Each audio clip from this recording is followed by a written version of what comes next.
जोगे और भोगे की कहानी। जोगे और भोगे नाम के दो भाई थे।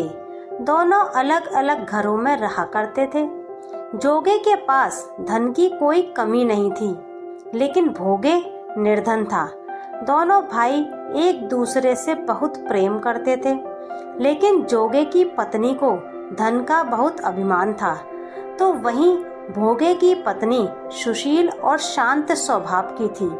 जब पितृपक्ष आने पर जोगे की पत्नी ने उससे पितरों का श्राद्ध करने के लिए कहा, तो जोगे ने इसे व्यर्थ का कार्य समझकर टालने की कोशिश की। लेकिन जोगे की पत्नी केवल अपनी शान दिखाने के लिए श्राद्ध का कार्यक्रम रखना चाहती थी, ताकि वह अपने मायके पक्ष के लोगों को बुलाकर दावत कर सके। जोगे की पत्नी ने उससे कहा कि मुझे कोई परेशानी ना हो, इसलिए आप ऐसा कह रहे हैं, लेकिन मैं सत्य कहती हूँ, मुझे इसमें कोई परेशानी नहीं है।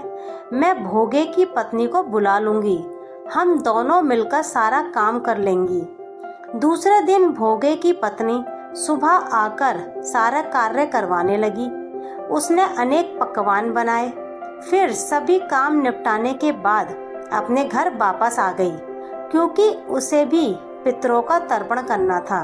जब पितर भूमि पर उतरे तब वे जोगे के यहाँ गए तो देखा कि उसके ससुराल पक्ष के सभी लोग भोजन पर जुटे हुए हैं। वहाँ ये सब देखकर वे बहुत निराश हुए।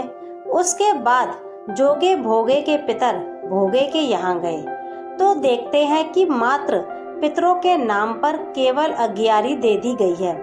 पितर उसकी राख चाटते हैं और भूखे ही नदी के तट पर पहुंच जाते हैं। कुछ ही देर में सारे पितर अपने अपने यहाँ का श्राद्ध ग्रहण करके इकट्ठे हो गए और बताने लगे कि उनकी संतानों ने किस किस तरीके से उनके लिए श्राद्धों के पकवान बनाए। जोगे भोगे के पितरों ने भी अपना सारा कुछ बताया। उन्होंने सोचा कि अगर भोगे निर्धन ना होता और श्राद्ध करने में समर्थ होता तो शायद उन्हें भूखा वापस नहीं आना पड़ता, क्योंकि भोगे के घर में तो खाने के लिए भी 2 समय की रोटी नहीं थी। ये सारी बातें सोचकर पितरों को भोगे पर दया आ गई। अचानक से वे नाच नाच कर गाने लगे कि भोगे के घर धन हो जाए, भोगे के घर धन हो जाए। सांझ का समय हो चला था, लेकिन भोगे के घर में खाने को कुछ भी नहीं था। उसके बच्चे भूखे थे। बच्चों ने अपनी माँ से कहा कि भूख लगी है।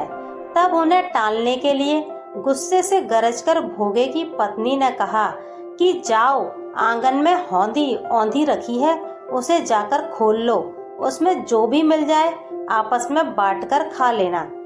बच्चे जब वहाँ जाकर हौंदी देखते हैं तो वे दौड़े दौड़े माँ के पास आकर कहते हैं कि माँ, हौंदी तो मोहरों से भरी पड़ी है। आंगन में आकर भोगे की पत्नी यह देखती है तो उसके आश्चर्य का ठिकाना नहीं रहता।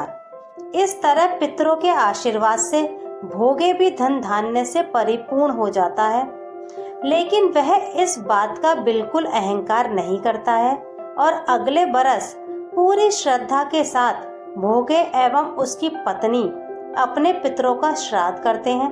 भोगे की पत्नी पितरों के लिए 56 प्रकार के व्यंजन तैयार करती है। वे दोनों ब्राह्मणों को भोजन कराते हैं। अपने जेठ जेठानी को बुलाकर सम्मान के साथ सोने और चांदी के बर्तनों में भोजन कराते हैं। इससे उनके पितर बहुत प्रसन्न होते हैं।